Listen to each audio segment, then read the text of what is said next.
What is up everyone, Roadrunner here with another video. Today I'm going to be sharing my thoughts on the Huion Inspiroy H950P. Let's get into it.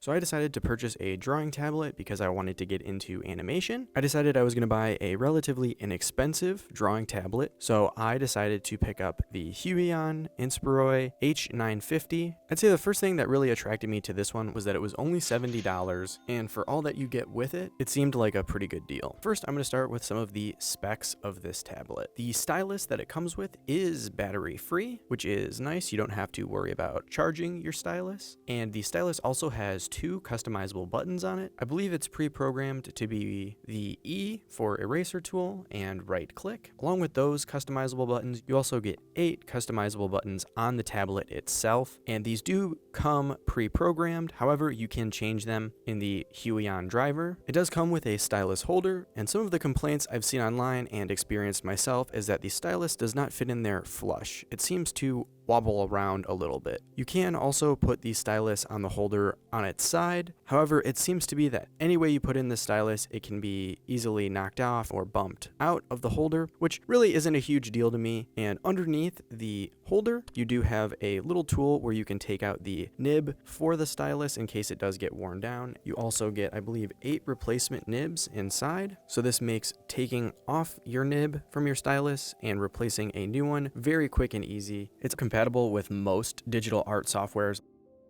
It's also really slim. That's one thing that really took me by surprise, is that it is only 8mm thick. You do get a pretty decent sized drawing area that is 8.7 inches by 5.4 inches. And for the rest of the world, that comes out to be a little more than 22 centimeters by 13.7 centimeters. There is also a lock switch on this in case you're drawing and you don't want to accidentally hit any of the buttons. So that's definitely handy because I know I've for sure hit some of the buttons on accident before. This can be used for both left and right-handed people. I myself am left-handed, and in the driver, it does give you the option to rotate it. So I rotated mine 180 degrees, so the buttons would be on the right side of the tablet, so I can be drawing with my left and use my right hand to use the buttons. Another great thing about this for the price point is that you get 8,192 levels of pressure sensitivity. It can also recognize the tilt of your pen. There are 60 levels of tilt recognition.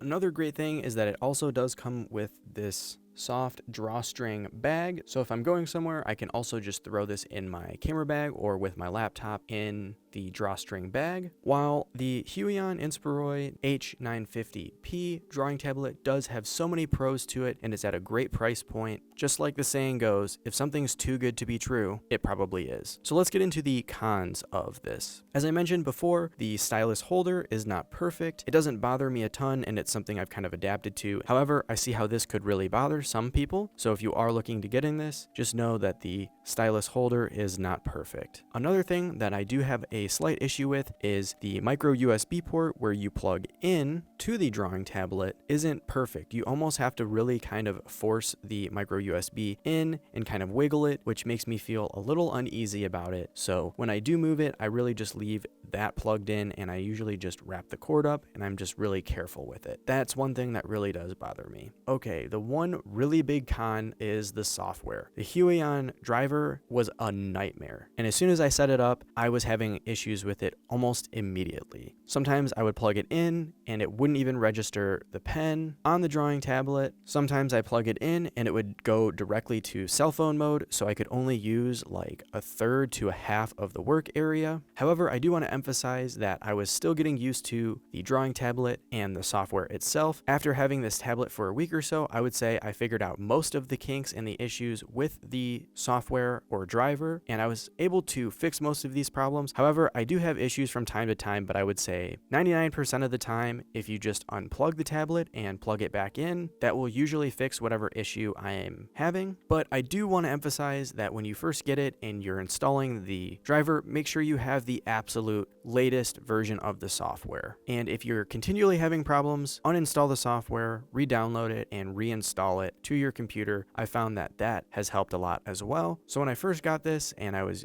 setting everything up, it was incredibly frustrating, but I would definitely say that after using it for a few days to a week, I no longer noticed a lot of those major issues or didn't have very many issues at all. So to be honest, I would definitely say even though I've had issues with it, for the price that you pay, it is well worth the money.